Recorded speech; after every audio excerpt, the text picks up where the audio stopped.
मोठी बातमी सध्या समोर येते। रायगडच्या आंबेनळी घाटात स्कॉर्पिओ कोसळली आहे। स्कॉर्पिओतील 8 प्रवाशांचा मृत्यू झाला असल्याची प्राथमिक माहिती आहे। महाबळेश्वर पोलादपूर दरम्यान आंबेनळी घाटात ही मोठी दुर्घटना झाली आहे। 500 ते 700 फूट खोल दरीत 2 मृतदेह सापडलेत। गाडी आणि इतर मृतदेहांचा शोध सध्या घेतला जातोय। संबंधित स्कॉर्पिओ कोरेगाव तालुक्यातली आसगाव इथल्या असल्याची माहिती आहे। तर 2018 मध्ये कृषी विद्यापीठ बस दुर्घटना घडली होती। त्याच परिसरात दरीत ही स्कॉर्पिओ जीप कोसळल्याची माहिती सध्या समोर येते। तर रायगडच्या आंबेनळी घाटात स्कॉर्पिओ कोसळल्याची माहिती ही समोर येते। स्कॉर्पिओ मधील 8 प्रवाशांचा मृत्यू झाल्याची प्राथमिक माहिती ही सध्या समोर येते। महाबळेश्वर पोलादपूर दरम्यान आंबेनळी घाटात ही सगळी दुर्घटना घडलेली आहे। 500 ते 700 फूट खोल दरीत 2 मृतदेह सापडलेत। त्याचबरोबर आता गाडी आणि इतर मृतदेहांचा शोध सध्या स्थानिक पोलिसांकडून मदत पक्षाकडून केला जातोय। संबंधित स्कॉर्पिओ कोरेगाव तालुक्यातले आसगाव येथील असल्याची माहिती आहे।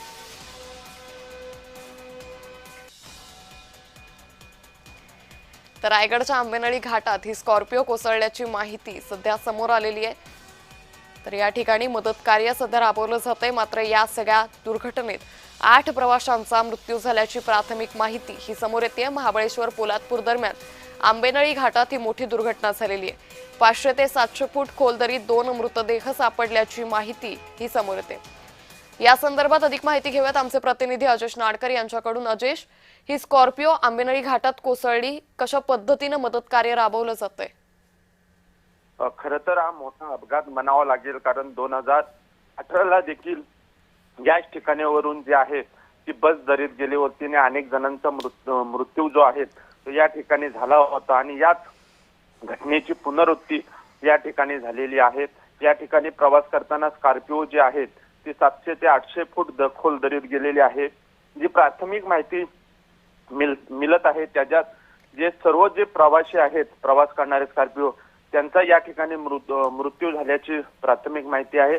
बचाव कार्य या ठिकाणी सध्या सुरू आहे। 2 मृतदेह बाहेर काढण्यात बचाव पथकांना यश मिळालं आहे। मात्र अन्य जे मृतदेह आहेत त्यांचा या ठिकाणी शोध सुरू आहे। रायगड पोलीस असतील किंवा सातारा पोलीस असतील, या ठिकाणी शोध मोहीम जी आहे ती सुरू करण्यात आलेली आहे। अजेश, मात्र एक महत्त्वाचा मुद्दा, 2018 मध्ये अशाच पद्धतीने अपघात झाला होता।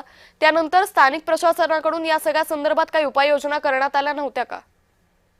आपण पाहिलं तर 2018ला या ठिकाणी जी कृषी खात्याची बस होती ती या ठिकाणी खोल दरीत गेली होती। त्यात अनेक जणांचा मृतदेह झाला होता। मात्र त्या ठिकाणी जी खरं तर पाहायला गेलो तर आंबेनळी घाट हा पूर्णपणे घाट असल्या कारणाने त्याच्या बाजूची जी खोल दरी आहे त्या ठिकाणी संरक्षण भिंत काही ठिकाणी बांधण्यात आलेली आहेत।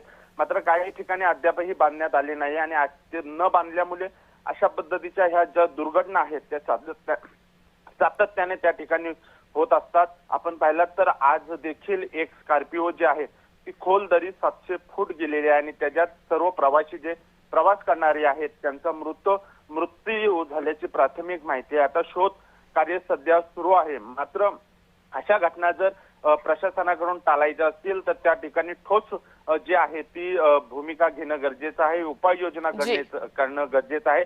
कारण आता आपण पाहिलं तर पुढच्या महिन्यात पावसाळा सुरू होणार आहे आणि पावसाळ्यात खूप मोठ्या पद्धतीने निश्चित अजेश, त्यामुळे आता या पावसाळ्यात दरम्यान कशा पद्धतीने प्रशासन या सगळ्याची काळजी घेत आहे पाहणं महत्त्वाचं ठरेल। तुर्तास धन्यवाद आपण दिलेल्या सविस्तर माहितीसाठी।